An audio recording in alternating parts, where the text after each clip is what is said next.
গল্পের শুরুতেই আমরা দেখতে পারি একটি মেয়েকে যার নাম অ্যানি ছিল। তাকে বাড়ি থেকে দৌড়ে বেরিয়ে আসতে দেখা যায় এবং তাকে দেখে মনে হচ্ছিল যে সে কিছু একটা জিনিসকে দেখে খুবই ভয় পেয়ে আছে। এরপর সে দৌড়ে ঘরে ঢুকে যায়। তাকে এই অবস্থায় দেখে অ্যানির বাবা অ্যানিকে জিজ্ঞেস করে যে কি হলো, সবকিছু ঠিক আছে তো? কিন্তু অ্যানি তার বাবাকে কিছুই জবাব দিল না এবং এরপরেই দেখানো হয় সে ঘর থেকে দৌড়ে বেরিয়ে তার গাড়ি করে বেরিয়ে গেল। এরপরে আমরা দেখতে পারি অ্যানি গাড়ি নিয়ে একটি বিচে এসেছিল এবং সে তার মা বাবাকে ফোন করে বলে যে আমি তোমাদের খুব ভালোবাসি। এরপরেই সিন চেঞ্জ হয় আর আমরা দেখতে পারি যে অ্যানি মারা গেছে আর তাকে হয়তো সেই মেরেছে যাকে ভয় পেয়ে অ্যানি পালিয়ে বেড়াচ্ছিল।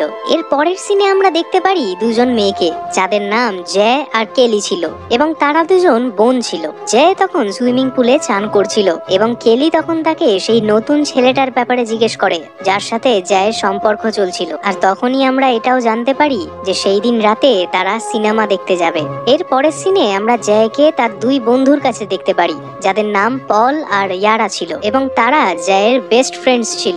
এরপরে দেখা যায় জ্যায় সেই ডেটে যাওয়ার জন্য তৈরি হয় এবং তারপর সে তার নতুন বয়ফ্রেন্ড হিউ এর সাথে একটি থিয়েটারে যায়। সেখানে হিউ একটি মেয়েকে দেখতে পারে এবং জ্যায়কে জিজ্ঞেস করে যে তুমি কি সেই মেয়েটাকে দেখতে পারছো?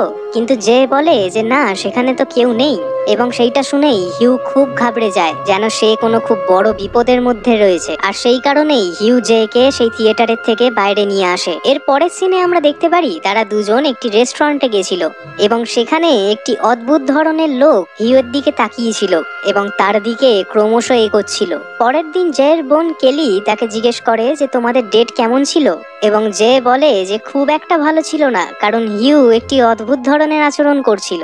এরপরে দেখানো হয় যে জ্যায় আর হিউ আর একবার দেখা করেছে এবং সেখানে জ্যায় হিউকে কিস করছে এবং তারপরেই তারা গাড়িতে ঢুকে পড়ে এবং সেখানেই তারা শারীরিক সম্পর্কে জড়িয়ে পড়ে। আর সেই মুহূর্তের পরেই আমরা দেখতে পারি যে হিউ জ্যায়কে অজ্ঞান করে দেয়। আর যখন জ্যায়ের জ্ঞান ফেরে তখন সে নিজেকে একটি শুনশান জায়গাতে খুঁজে পায়। আর তখনই হিউ তার নিজের একটি রহস্যের উদ্ঘাটন করে আর সে বলে যে আমার পিছনে একটা অস্তিত্বশীল বস্তু রয়েছে, অর্থাৎ একটা এন্টিটি রয়েছে যে আমাকে মারতে চায়। আর এইসব আমার সাথে তবে থেকে ঘটছিল যবে থেকে আমি একটি মেয়ের সাথে সেক্স করেছি, আর আমি বাঁচবার জন্য তোমার সাথে সেক্স করেছি যাতে সেই এন্টিটিটা এবার আমার পিছু ছেড়ে তোমার পিছু নেয়। হিউ এটাও বলে যে সেই এন্টিটিটা যদি তোমাকে মেরে ফেলতে সক্ষম হয় তাহলে সে আবার আমার পিছনে চলে আসবে, আর তুমি যদি নিজেকে বাঁচাতে চাও তাহলে তোমাকে অন্য কারোর সাথে সেক্স করতে হবে যাতে সেই এন্টিটিটা তোমার পিছু ছেড়ে তার পিছু নেয়। এবং তখনই হিউ বলে যে সেই এন্টিটিটা এইখানেও চলে এসেছে এবং সেও নগ্ন অবস্থাতে ছিল এবং তখন যেও সেই এন্টিটিটাকে দেখতে পারছিল। এর মানে হিউ এর সেই অভিশাপটা জের ওপর ট্রান্সফার হয়ে গেছে। আর তখনই হিউ বলে যে এই এন্টিটিটার ধীর গতি হতে পারে কিন্তু সে বোকা নয়, তাই নিজের খেয়াল রেখো। এরপরে দেখা যায় যে হিউ জেকে তার গাড়ি করে তার বাড়ির সামনে ফেলে চলে যায়। এর পরের সিনেই দেখা যায় যে জের বন্ধু এবং কেলি পুলিশকে খবর দেয় আর তখনই জানা যায় যে তাকে ডেট করার আগে হিউকে এই শহরে কোথাও দেখা যায়নি, আর সেই কারণেই পুলিশ জের খুব একটা সাহায্য করে উঠতে পারেনি।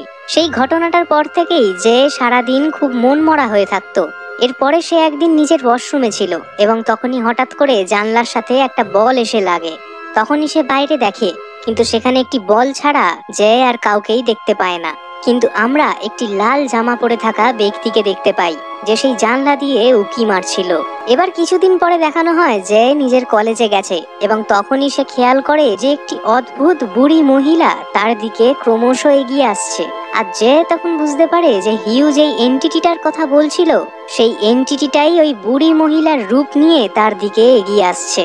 এরপরেই জে নিজের ক্লাস ছেড়ে তার বন্ধু পল এবং তার বোন কেলির কাছে এসে পৌঁছায় এবং তাদেরকে বলে যে তার পিছনে একটা এন্টিটি পড়ে আছে যে তাকে মেরে ফেলতে চায়। আর এইসব তবে থেকে শুরু হয়েছে যবে থেকে সে হিউ এর সাথে শারীরিক সম্পর্কে জড়িয়েছিল। কিন্তু সেখানে তারা জের কথা বিশ্বাস করেনি আর তারা বলে যে এইগুলো শুধুমাত্র জের ভুল ভাবনা। কিন্তু জেকে সান্ত্বনা দেওয়ার জন্য পল তখন বলে যে যদি তুমি চাও তাহলে আমি তোমার বাড়িতে থাকতে পারি। এরপরে রাত্রে দেখা যায় যে জের ঘুম আসছিল না, কারণ সে সেই বিষয়টা নিয়ে খুবই ভয় পেয়েছিল। সে নিচে নেমে আসে এবং নিচে এসে দেখে যে পল টিভি দেখছে। আর সেখানেই আমরা জানতে পারি যে পল জের অনেক পুরনো বন্ধু আর জের প্রথম কিস পলের সাথেই হয়েছিল। এবং তখনই যে একটি আওয়াজ শুনে খুবই ভয় পেয়ে যায়। তখনই পল সেই বিষয়টা দেখতে যায় এবং ফিরে এসে বলে যে সেখানে কেউই নেই, শুধুমাত্র কেউ কাঁচটা ভেঙে দিয়েছে। এরপর জে রান্নাঘরে যায় এবং সে গিয়ে দেখে যে সেখানে সেই এন্টিটিটাই ছিল এবং সে তার জামা কাপড়েই মূত্র ত্যাগ করছিল এবং তাকে ভীষণ নোংরা দেখতে ছিল। আর সে জেকে মারার জন্য ক্রমশ এগিয়ে আসছিল। সেটাকে দেখে জে খুবই ভয় পেয়ে যায় এবং সেখান থেকে পালিয়ে নিজেকে একটি ঘরের মধ্যে বন্ধ করে নেয়।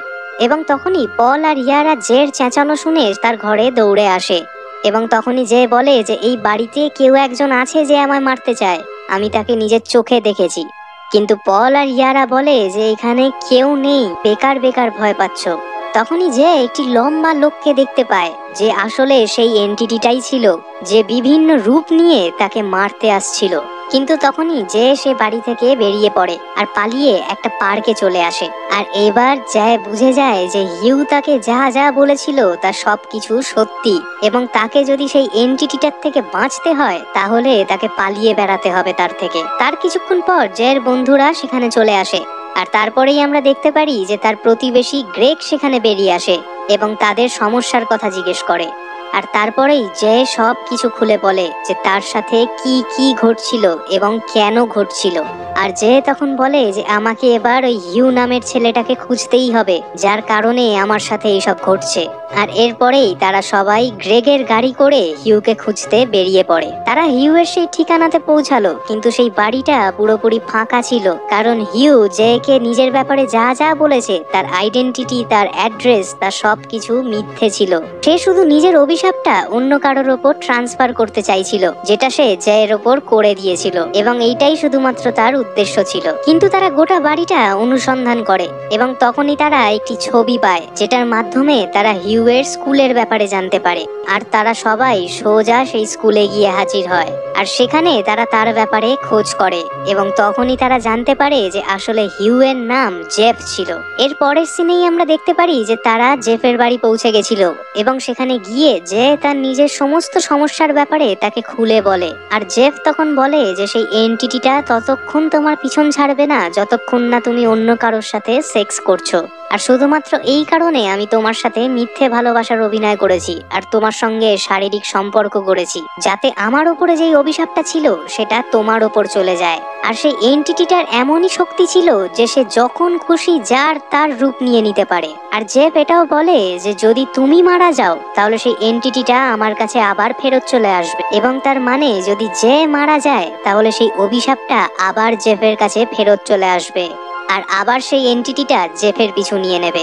আর তারপরেই জের বন্ধুরা তাকে সেই এন্টিটিটার হাত থেকে বাঁচানোর জন্য একটি দূরে বিচে চলে আসে, যেখানে গ্রেগ জেকে গুলি চালানো শেখায়। কিন্তু তার কিছুক্ষণ পরেই সেখানেও সেই এন্টিটিটি চলে আসে। আর যেহেতু সেই এন্টিটিটাকে শুধুমাত্র জেই দেখতে পাবে, সেই কারণে সেখানে আর কেউ সেই এন্টিটিটাকে দেখতে পায় না। এরপরেই সেই এন্টিটিটি জের চুল টেনে ধরে এবং সেইটা দেখেই জের বন্ধুরা তাকে বাঁচানোর চেষ্টা করে, কিন্তু তখন সেই এন্টিটিটি তাদের ওপরেও আক্রমণ করে দেয় এবং তখনই তারা কোনো রকম বোট হাউসের ভেতরে এসে ঢোকে এবং যে সেই এন্টিটিটাকে গুলি করে মারার চেষ্টা করে। কিন্তু সেই এন্টিটিটাকে কোনোভাবেই মারা যাচ্ছিল না, কারণ তাকে মারা সম্ভব নয়। আর তখনই যে ভয় পেয়ে দরজাটাকে বন্ধ করে দেয়, কিন্তু তখনই দরজাটা আচমকা ভেঙে যায় এবং গ্রেগ সেখানে এসে বলে যে এখানে কেউ নেই। কিন্তু তারপরেই যে সেখানে একটি ভয়ঙ্কর এন্টিটিকে দেখতে পায় এবং সে সেখান থেকে ভয় পেয়ে গ্রেগের গাড়ি নিয়ে একাই পালিয়ে যায়।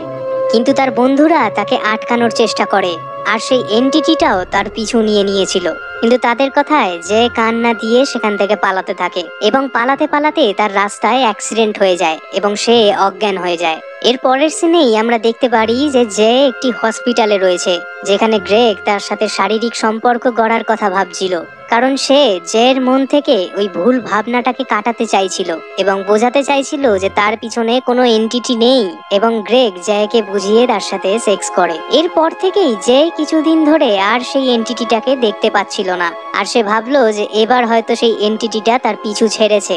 কিন্তু সারাক্ষণ সে সেই এন্টিটিটার কথা ভেবে ভয় পেয়ে থাকতো। তারপরেই দেখানো হয় যে জের বন্ধুরা গ্রেগকে জিজ্ঞেস করে যে তুমি কি কোনো এন্টিটি দেখতে পেলে? তখনই গ্রেগ বলে যে না, আমি এখনো অব্দি কোনো এন্টিটি দেখতে পাইনি। এরপরে দেখানো হয় রাত্রিবেলা যে রাস্তায় গ্রেগকে দেখতে পেল, কিন্তু তখন সে তাকে দেখে বুঝে গেল যে আসলে সেটা গ্রেগ নয়, বরং সেই এন্টিটিটা ছিল যে গ্রেগকে মারতে যাচ্ছিল।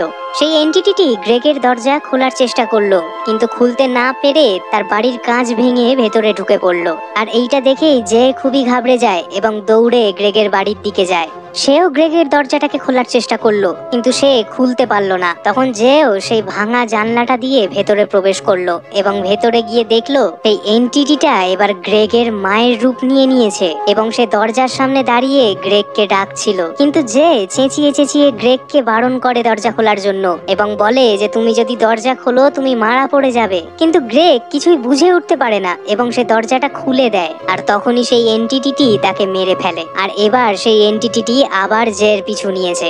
এর পরের সিনে আমরা জেকে একটি বিচে দেখতে পারি, যেখানে সে দূরে একটি নৌকার দিকে তাকিয়েছিল। হয়তো সে তাদের সঙ্গে শারীরিক সম্পর্ক গড়ে সেই অভিশাপটি তাদের ওপর দিতে চেয়েছিল। এরপর জেকে আমরা আবার একটি ঘরে দেখতে পারি, যেখানে তার সামনে পলও ছিল।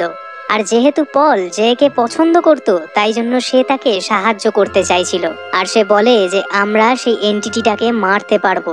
আর এরপরেই তারা তাদের স্কুলের সুইমিং পুলের সামনে যায়, যেখানে সেই পুলের চারিপাশে তারা ইলেকট্রিকের জিনিসপত্র ছড়িয়ে দেয়, যাতে সেই এন্টিটিটি জের পিছনে এলেই তাকে কারেন্টের শক দিয়ে মেরে ফেলতে পারে।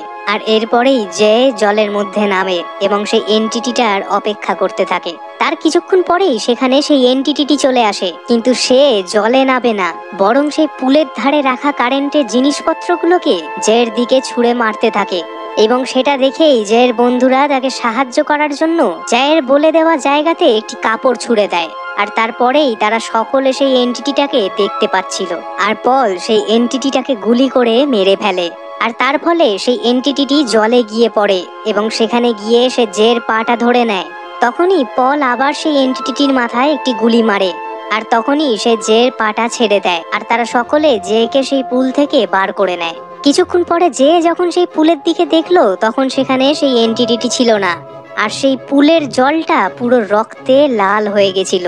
আর যেহেতু তাদের এই প্ল্যানটা সক্ষম হয়নি, সেই কারণে পল তখন জেকে বলে যে আমি তোমার সঙ্গে সেক্স করব এবং তারপরেই সেই এন্টিটিটি আমার পিছনে আসবে। আর পল এসব এই কারণেই করতে চায় কারণ সে জেকে ভালোবাসে এবং তাকে মৃত্যুর হাত থেকে বাঁচাতে চায়। এবং এরপরেই তারা শারীরিক সম্পর্কে জড়িয়ে পড়ে, যার ফলে এবার সেই অভিশাপটা জের ওপর থেকে উঠে পলের ওপর এসে পড়ে। আর এরপর থেকে দেখা যায় যে পলও এবার থেকে ভয় পেয়েছিল, কিন্তু সে তখনও অব্দি কোনো এন্টিটিকে চোখে দেখতে পায়নি। এরপরে দেখানো হয় যে পলকে জিজ্ঞেস করছে যে তুমি কি এন্টিটিটা দেখতে পেলে? পল তখন উত্তর দেয় যে না, এখনো অব্দি আমি দেখতে পাইনি। কিন্তু তখনই আমরা দেখতে পারি যে সেই এন্টিটিটি তাদের পিছনেই আসছিল এবং এই সিনেমাটি এইখানেই শেষ হয়ে যায়।